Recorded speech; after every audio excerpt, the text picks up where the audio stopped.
Now circle graphs or pie charts. Circle graphs or pie charts, also known as pie diagram, pie graph, etc. Here, to represent a data, we use circle.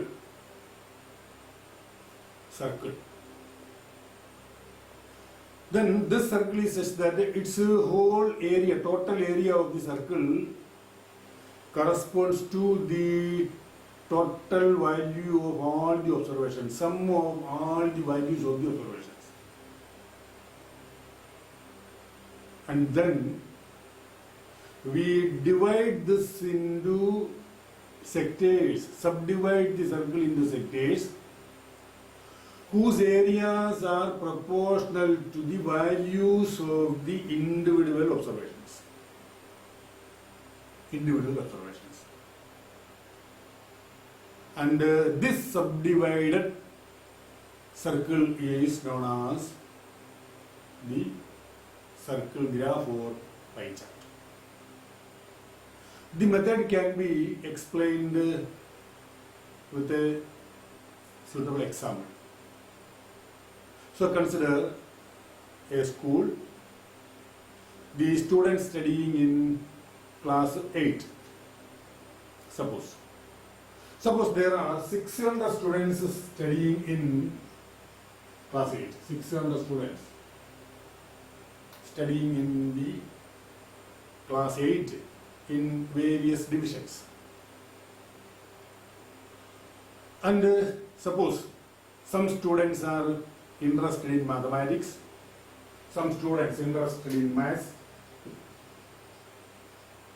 and some students very interested in the science, and some others in social science, and some in English.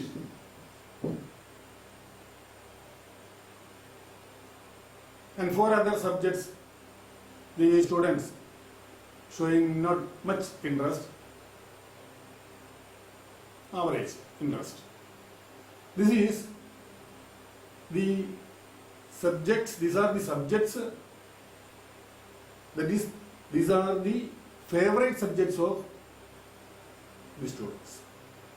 For some, the favorite is maths, for some others, it is science, then social science and English.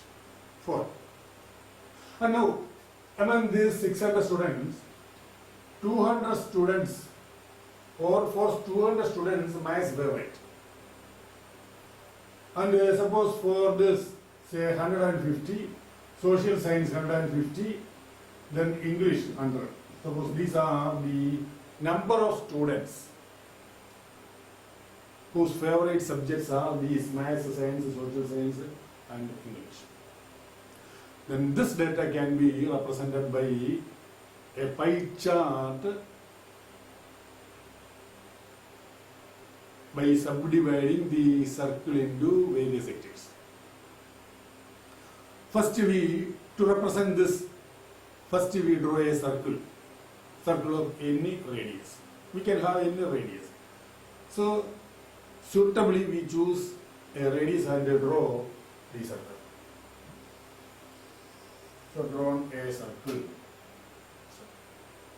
So, suppose this is the center.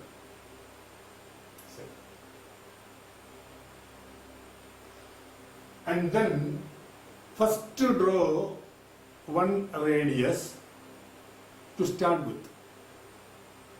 Usually, that radius is drawn like the arms of a clock representing 12 o'clock. At 12 o'clock, both the arms will coincide one upon the other, and that will be like this. So draw first this radius, this vertical, this way.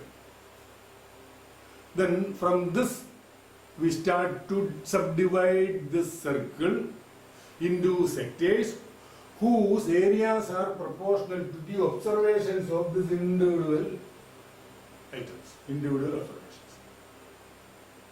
There are 4 categories. Maths 200 students, Science 150 students, Social Science 150, English 100.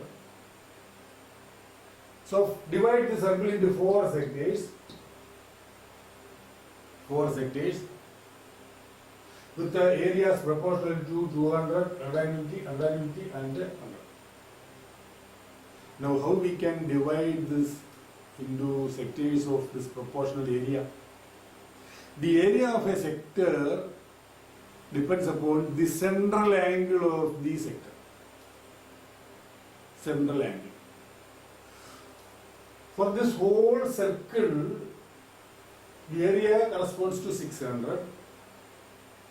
And this area 600 corresponds to 360 angle. The total angle of the circle around the center, this total angle is 360. So 360 angle corresponds to this 600. Then corresponding to this 200 is 200 by 600 portion of the total. The proportion or the ratio corresponding to this is 200 by 600. Then the central angle is given by into this 360. This is the central angle. So for this first, the central angle is this much. 200 divided by total into this. Value of this observation divided by sum of all the observations into 360. So we get this is equal to, say, this two zeros cancelled, then 6, then 60. So 60 into 2, which is equal to 120 degrees. 120 degrees. And then for this 150, the central angle is 150 divided by 600 into 360, which is equal to, so 150, then 6, so the angle is 90 degrees. For the social science also, this 90 degrees, 150, and this for this 100 English, so which will be this 100 divided by 600 into 360.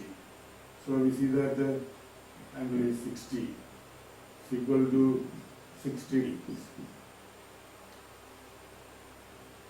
So these are the central angles. Now start with this first. The area of the sector corresponding to this mass is the area obtained by making a central angle 120 degrees. So take this 120 degrees and draw the radius. This angle is 120. Using a protractor, you can find this angle and draw this radius. Then next, for this science and social science, the central angle 90. So from this 90 degrees. So this is 90. Then again a 90 degree. Here again 90 degree. Then this is 60 degrees. Subdivided into these four sectors. And then we can give separate shadings for clarity. So the first given as it is, then here we make certain dots markings shading, and then for this, say we mark this, giving shading like this. Then for this,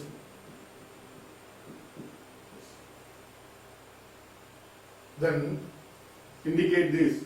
So this is mass, and then this. So this is science, Then next, social science.